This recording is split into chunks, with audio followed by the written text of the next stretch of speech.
Hi everyone! Most of you know that I love upcycling. I like to call it trash to treasure. And today I'm going to show you how to take a pie tin from a frozen pie and for under $1 turn it into something absolutely beautiful that you can hang on your wall. So let's head on over to the craft table and get started. Okay, we all like pie, whether it's the holidays or not. And after we get done eating that delicious pie, what do we have left over? We have a pie tin that looks just like this, and this is what we're going to be using today in this project. So the first thing I did is I painted it, and I used Home Decor texture chalk paint, but you can use any paint that you want.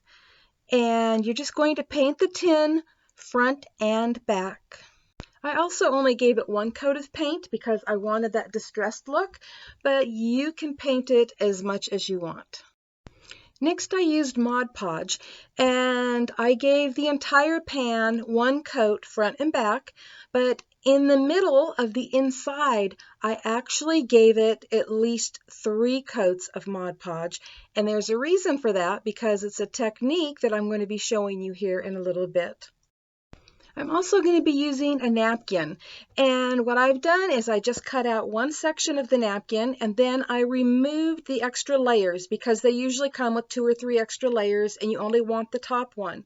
And then I used my water brush to get rid of the excess napkin that I wasn't going to need so that it would fit in the center of the pan. And I'll actually show you how I did that here in a minute. Okay, now that I've got the tin all painted and Mod Podged, and I am ready to put this in the center here. I thought I would take a quick minute to show you how I got this to be the perfect size because I really didn't show you earlier. And so I'm going to take this piece of napkin. This was actually one of the layers that we had to peel off the back because the napkins come with several layers. And this one still has a little bit of the cow on it. So what I did was I turned my pie tin upside down, I laid the napkin on it, and then I held it in place and I went around the edges with my water brush, and once I had it all nice and wet, then I would just tear that off right around the edges, just like that. And so I'd have, the excess napkin tore off, which then, leaves it like this.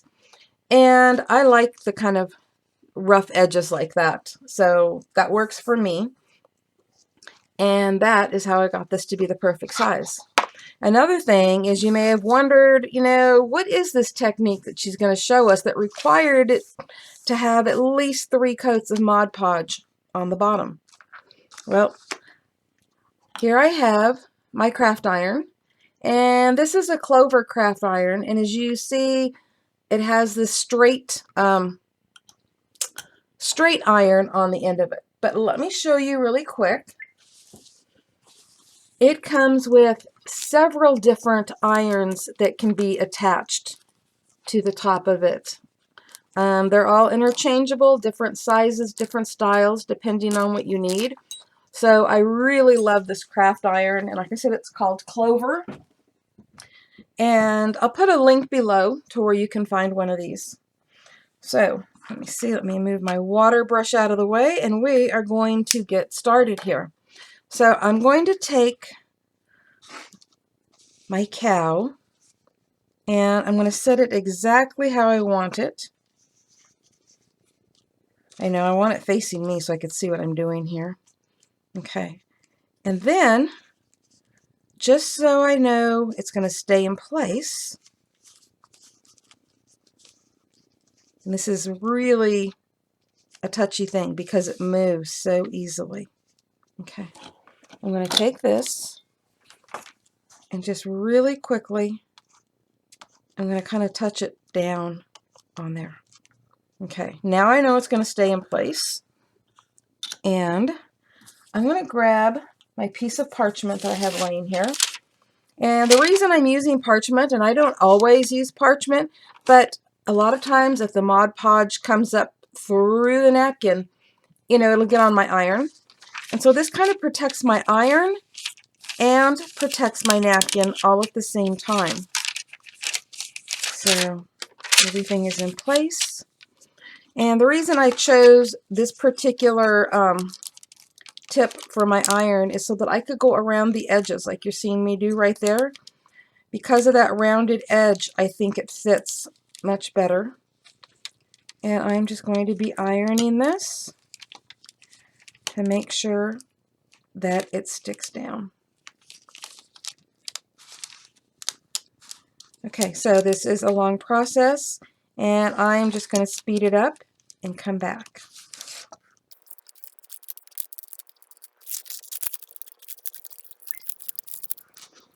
So there it is. Isn't that just beautiful?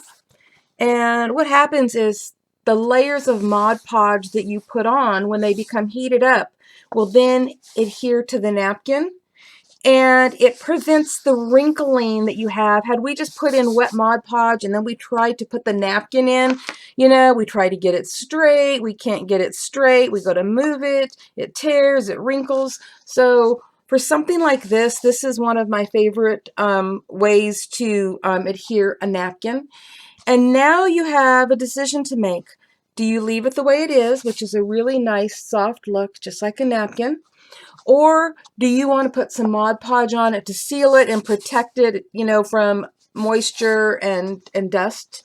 And so I am going to, and you can either use spray Mod Podge, and I am using matte, and you can use spray Mod Podge, or you can brush on Mod Podge, but usually when you brush it on, it leaves brush strokes, and that is not the look I want for this. So I am going to go ahead and give it a spray, and I'm probably going to give it 2 or 3 coats, and then I'll come back and we are going to finish this. Okay, now that I've given it a few coats of the sealer and it's dry, it's time to go on to the next step. And what I'm going to be doing is using this decorative nautical rope that I got at the Dollar Tree for $1, and 13 feet will go a long way, and I love this stuff. And I'm going to be putting it around this outside edge of the pan, and I'm going to be using my Beacon 3-in-1, and I know most of you, if you were doing this, would be using your glue gun, and maybe I should, but I'm not. I'm going to be using my Beacon 3-in-1, and I'm going to start over here on the side, because when the two pieces meet, I don't want that showing, and it just so happens that I'm going to be adding a few flowers right over here on the side. So let me get things together and get started.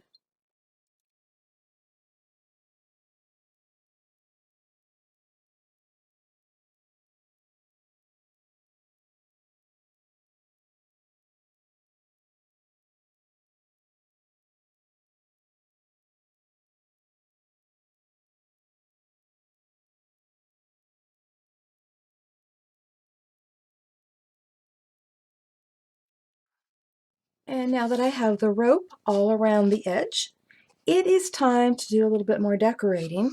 And so I'm going to be adding some flowers. And I've just got a bunch of these flowers. Don't remember whether I picked this up at Michael's or at the Dollar Tree. And the flowers just pull right off. And I'll pull one off right now just to show you. They just pull off just like that.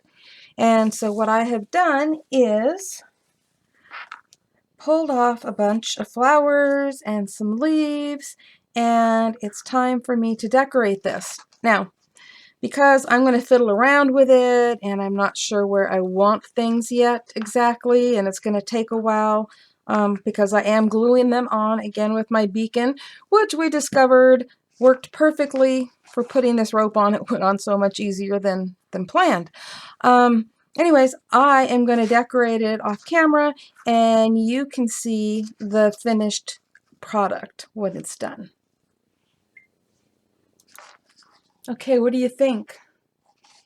I love the way it turned out. I think it's absolutely beautiful. So now we're going to talk about hanging it on the wall, and I'm going to show you some options. One option is taking something like this and taking the screws out and then just gluing it on the back with some E6000. Okay, so that's one way. But I'm going to show you a better way. Well, it's better because this barely weighs anything, and this is going to not really cost you anything. Paper clips. You can use just regular old silver paper clips or these nice little coated paper clips. I get these at the Dollar Tree. A pack of 80 different colors. I mean, not 80 different colors, but 80 of them in different colors for $1. And this is what I'm going to use. So I've already marked on the back where it needs to go. Now this is something I probably should have done before I decorated it, but definitely, you know, after I put on the napkin. So I just kind of felt where the middle is. I mean, I'll put my finger there and you can actually feel all the way through this. And I'm like going, oh, there's my finger. And I marked it. And then I held the paper clip up against it and kind of marked it so that I would know. So this is what we're going to do. You can leave this, the smaller part, on the outside here. And we are going to glue the rest of this, well, not the very top. We're going to leave that open at the very top. But we are going to put glue on here, and this is light enough. I could probably use my beacon, but just to be on the safe side, I am going to use E6000. And so I am just going to take it like this and glue it right there like that, just leaving a little bit sticking up on the top to hook over a nail. Now, I'm going to have to do this very carefully because I don't want to ruin my flowers. So let me find something to set this on. Let's try this. It's just a old container, but I just want to keep the flowers from getting squashed. So I'm going to turn this over just like that. There we go. That works out perfect. I am going to open my E6000. So a lot of times I like to use a toothpick and just put it in there and get some of the glue out. You know, squeeze it a little bit. There we go. Okay. And I'm just going to spread it on the back here. Looks like I need a little bit more. Better to have a little too much than a little not enough. So just wipe that on there. I don't like touching it. It actually hurts my hands, the E6000. There's something in it that just does not agree with my skin. So be careful when using it in case you have the same problem. All right. Oops, turn this around here.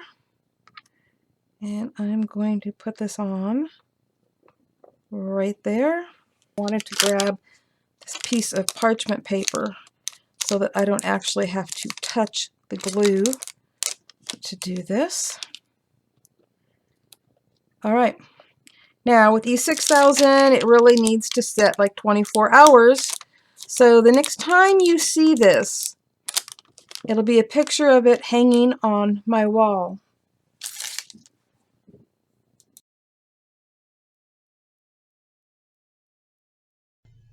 Thank you all for watching today, and I hope this gave you some ideas of your own, because we all have trash that can be turned into treasures. And you know what? You can enter your creations in Crafter's Castle Challenge, so I'm going to have a link below in the description box where you can find that, because it doesn't matter what your craft is, you are welcome to enter it in our challenge for a chance to win a prize. Happy crafting, everyone. Bye-bye.